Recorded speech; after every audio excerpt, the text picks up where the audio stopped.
Jostain mä luin, että lopettamisessa syntyy aina joku uusi alku. Niin kauan elossa voi aloittaa uutta. Joskus musta tuntuu, että se on vain luovuttamista. Tai muutos toiseen.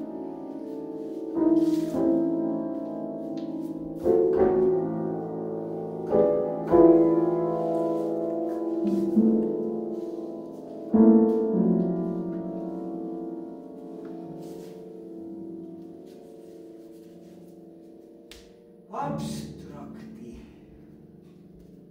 Jotakin, jotenkin. Arkainen, haalistunut, utuinen, auringon polttama, hiekan värinen, fragmentteja hiekassa,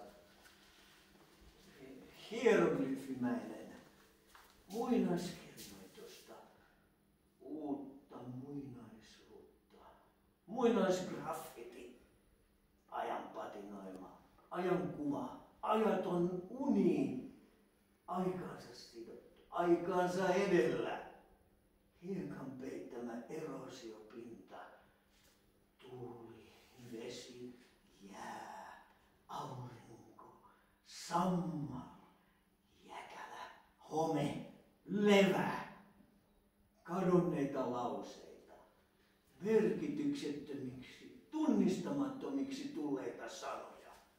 Ajan hammas tuhoaa, informaatiota katoaa.